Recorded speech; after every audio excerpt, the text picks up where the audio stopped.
Bonjour, pasteur. Toza na posa ya koyeba. Toni toyeba.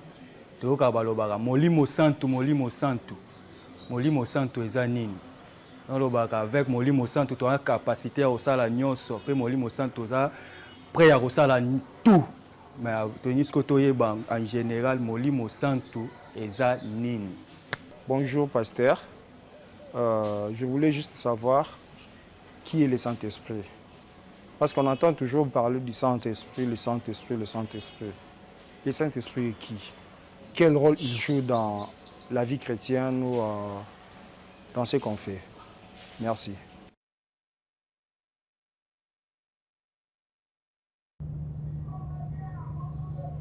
Shalom, peuple de Dieu, bienvenue à cette émission, le pasteur répond. Alors, je suis très content d'être là pour répondre à vos questions, comme vous l'avez suivi. Je suis très content.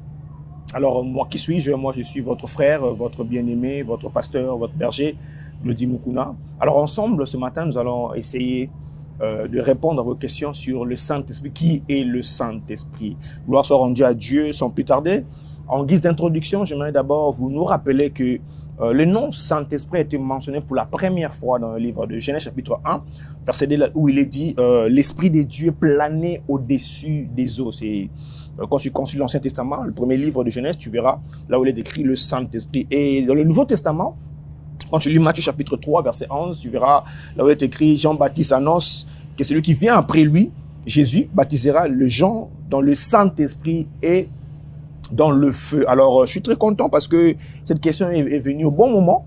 Parce que dans cette semaine, nous sommes en train de préparer la Pentecôte. Alors, il est très important de parler sur le Saint-Esprit. Alors, je m'en vais te donner deux versets avant d'entrer vraiment dans le vif du sujet, parce que j'ai noté pour toi jusqu'à 7 choses concernant le Saint-Esprit.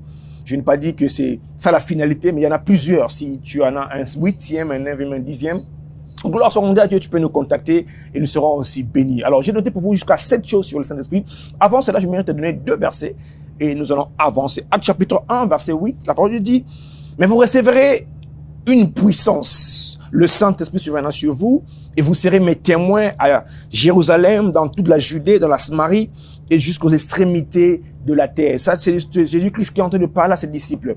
Les disciples qui étaient avec Christ alors que Christ voulait être enlevé auprès de ses disciples. Il leur dit, ne commencez pas encore dans le ministère, n'allez pas encore prêcher, n'allez pas encore évanouir, attendez jusqu'à ce que l'Esprit vienne. Qui est cet Esprit que le Christ parlait? Nous allons le savoir d'ici peu. Acte chapitre 2, verset 1 à 4, la parole dit, les jours de la Pentecôte, ils étaient tous ensemble dans le même lieu. Verset 2, tout à coup, il vient du ciel un bruit comme celui d'un vent impétueux. Il rompait toute la maison où ils étaient assis. Verset 3, il dit, de langues semblables à de langues de feu leur apparurent séparées les unes des autres et se posèrent sur chacun d'eux. Verset 4, j'aime ça. Il dit, et ils furent tous remplis du Saint-Esprit et se mirent à parler en d'autres langues selon ce que l'Esprit leur donnait à s'exprimer, de s'exprimer. 7 choses sur le Saint-Esprit. Alors la première chose d'entrée du jeu, quand tu lis comme le texte vient de lire, Acte chapitre 1, verset 8, Christ a d'attendre le Saint-Esprit. Acte chapitre 2, verset 1 à 4, l'Esprit que Christ parlait, Acte 1, 8, est enfin arrivé. Et c'était les jours de la Pentecôte. C'est tellement magnifique. Maintenant, qui est cet Esprit-là qui leur donnait tout un chacun à s'exprimer? 7 choses concernant le Saint-Esprit. La première chose que je mets que tu saches par définition, si tu veux la définition que tu veux savoir, tu es là, tu poses des questions, mais Pentecôte, qui est le Saint-Esprit? Alors la première chose que tu dois savoir sur le Saint-Esprit, le Saint-Esprit, c'est le 3e personne de la Trinité. Il est Dieu, il est le Seigneur. Je réponds, le Saint-Esprit, c'est le 3e personne de la Trinité. Il est Dieu, il est le Seigneur. Alors c'est quoi? C'est quoi la Trinité? Quand je parle de la Trinité, c'est quoi la Trinité? En fait, la Trinité, elle est Dieu unique en 3 personnes distinctes, c'est-à-dire le Père, le Fils et le Saint-Esprit. Ils sont égaux, tu ne peux pas le séparer. Je vais t'appuyer par 2 versets bibliques pour appuyer ce que je suis en train de dire. Lisons Deutéronome chapitre 6, verset 4. La parole dit, de la version nouvelle, version seconde, il dit, écoute Israël, écoute toi qui me suis ce matin. L'Éternel notre Dieu, l'Éternel est un. L'Éternel notre Dieu, l'Éternel est un. Il n'y a pas deux éternels, il n'y a pas trois éternels. L'Éternel est un. Dieu le Père, Dieu le Fils, Dieu le Saint-Esprit. Il est un. Si ce texte ne te convient pas, allons-y dans 1 Jean chapitre 5, verset 7. Il dit, car il y a trois qui rendent témoignage dans le ciel. Car il y a trois qui rendent témoignage dans le ciel. Il dit, le Père, la parole qui est Jésus, qui s'est fait chair, n'oublie pas, et le Saint-Esprit. Et ces trois sont un. Ça veut dire le Père, Dieu, la parole qui est Jésus et le Saint-Esprit, ils sont trois dans un. Ils sont un. Tu ne peux pas le séparer en fait. Alors le Saint-Esprit, c'est la troisième personne plutôt c'est le troisième personne de la Trinité, il est Dieu, il est le Seigneur. Le troisième verset que je te propose ce matin, c'est 2 Corinthiens chapitre 3, verset 17 qui dit, or, le Seigneur c'est l'Esprit. Est-ce que tu comprends ça? Or, le Seigneur, c'est l'Esprit. Et là où il y a l'Esprit du Seigneur, là règne la liberté. Je prie pour toi qui me suis ce matin, peu importe là où tu étais bloqué, je prie pour toi que tu sois libéré dans le nom de Jésus-Christ. Il dit, or, le Seigneur, c'est l'Esprit. C'est-à-dire, le Saint-Esprit, c'est le Seigneur. Tu ne peux pas le séparer. Si tu es d'accord avec moi, j'avance pour donner le deuxième point, qui est toujours le Saint-Esprit. Le Saint-Esprit, c'est Jésus-Christ sans limite. Oh mon Dieu. Oh mon Dieu. Le Saint-Esprit, c'est Jésus-Christ sans limite. Jean chapitre 14, verset 18 à 20. Suis bien ce texte. Il dit, je ne vous laisserai pas orphelins. Je reviendrai vers vous. Là, c'est Christ qui parle. Verset 19, il dit, dans peu de temps, le monde ne me verra plus.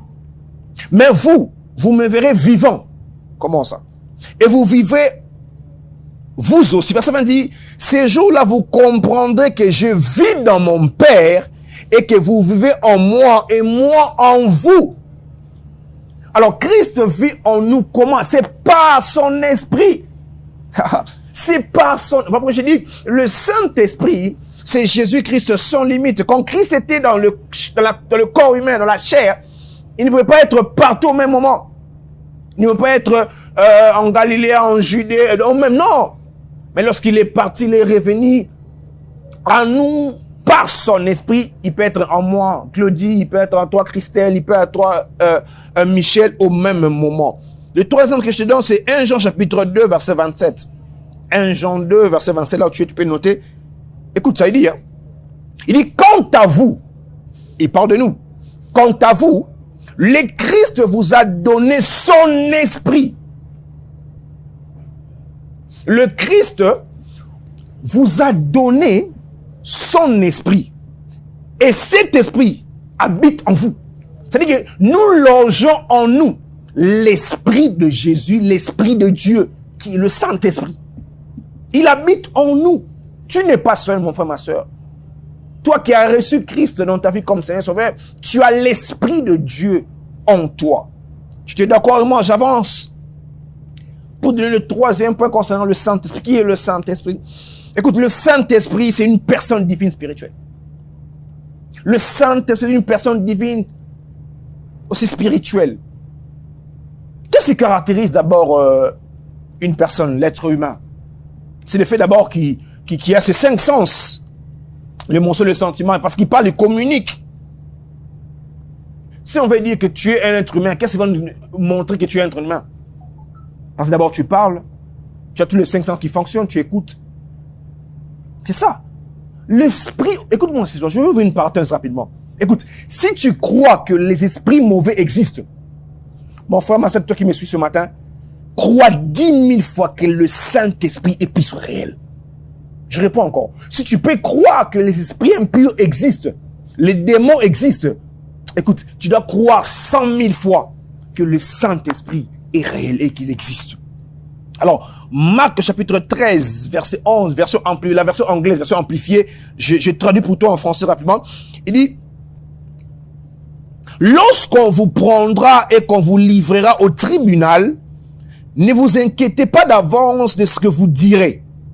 Mais dites ce qui vous sera donné par Dieu à l'heure même, car ce n'est pas vous qui parlerez, mais c'est l'Esprit Saint qui parlera par vous. L'Esprit Saint qui parlera par vous. On a commencé par dire, vous sera donné par Dieu. Hein? D'autres versions disent, vous sera donné par l'Esprit Saint. Ici, on a marqué la version anglaise parle de par Dieu, mais c'est l'Esprit Saint qui parlera. Il est une personne spirituelle parce qu'il parle. Il nous parle. Acte chapitre 10, verset 17. Il dit, alors que Pierre, perplexe, cherchait à comprendre ce que tout cela signifiait, les hommes envoyés par Corneille se présentèrent à la porte de Simon. Il parlait pour demander si un certain Simon, aussi appelé Pierre, séjournait chez lui. Pierre, perdu dans ses pensées, ne l'entendait pas. Écoute, alors, l'Esprit murmura. Oh mon Dieu, oh mon Dieu. Alors, l'Esprit murmura. À qui? À Pierre. Il dit, 3 hommes frappent à la porte et te cherchent. Descends et pars avec eux. Ne pose pas de questions, je les ai envoyés te chercher. Là, c'est l'Esprit qui parle. Là, c'est l'Esprit qui est en train de parler à Pierre. Les saints, c'est une personne spirituelle, personne divine. Alors, si ça te convient pas cet exemple, allons-y dans Acte chapitre 8, verset 29. Il dit, l'Esprit Saint dit à Philippe, va rejoindre ces chars. L'Esprit Saint dit à Philippe, écoute, les saints, c'est une personne divine, spirituelle, qui parle. Si tu es d'accord avec moi, allons-y maintenant au 4e point, qui est le Saint-Esprit. J'avais dit que je l'ai noté jusqu'à 7. Et je rappelle encore, si tu en as, j'ai pas dit c'est ça là-bas, c'est ça qu'il faut sans ça. Non, non, non. Si tu as un 8e, un 9e, un 10e, contacte-nous. C'est pour la gloire du Seigneur. Et le 4e point, c'est le Saint-Esprit, c'est notre consolateur et notre défenseur. Le Saint-Esprit, c'est notre consolateur et notre défenseur. Jean chapitre 14, Jean 14, verset 16, il dit, et moi je prierai le Père, et il vous donnera un autre consolateur, pour qu'il demeure toujours avec vous. Écoute-moi, j'ai un témoignage à ce point ici. Quand j'ai perdu mon père, je me rappelle en 2015, j'étais une personne inconsolable. Inconsolable. Écoute-moi, les hommes peuvent te consoler de l'extérieur. Mais la seule personne qui peut toucher l'intérieur, jusqu'au fond là où ça fait mal, c'est l'Esprit de Dieu. Écoute, j'étais inconsolable, je ne savais pas comment faire, comment commencer. Alors un jour, je suis entré dans la chambre pour prier. Je n'arrivais même pas à prier. J'ai entendu ce que le texte dit, murmure du Saint-Esprit. Il m'a parlé. Et depuis ce jour, j'étais consolé. Écoute-moi mon frère, ma soeur, toi qui m'écoutes ce matin, tu es un peu désespéré, tu as un peu de soucis, tu ne sais pas quoi faire. Je prie pour toi ce matin, que l'Esprit de Dieu te console dans le nom de Jésus-Christ. Que le Saint-Esprit te vise là où tu es et qu'il t'apporte la consolation. Si tu es d'accord, moi, dis Amen. Jean chapitre 14, verset 16, il dit, et moi je demanderai au Père de vous donner un autre défenseur en justice. Il est là pour te défendre. Même si le monde te critique, te dit non, non, il est là pour convaincre le monde, te défendre, te dire non, c'est mon fils, mettez-le à l'écart. C'est pas lui. Que le Saint-Esprit te console dans le nom de Jésus-Christ. J'avance parce que mon temps est en train de filer. Nous sommes en train de parler sur qui est le Saint-Esprit. Nous sommes en train de décortiquer. Et le 5e point, le Saint-Esprit, c'est notre aide. J'aime ça.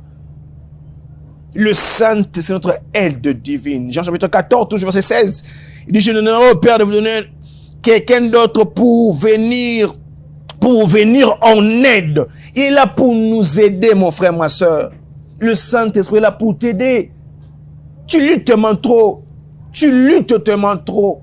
Il est là pour te faciliter la tâche. J'aime ce que Zacharie dit dans Zacharie chapitre 6, verset 4, verset 6, la version du second, il dit, alors il reprit, il me dit, c'est ici la parole que l'Éternel adresse à Zorobabel. C'est ici la parole que l'Éternel adresse à toi, à vous qui me suivez ce matin.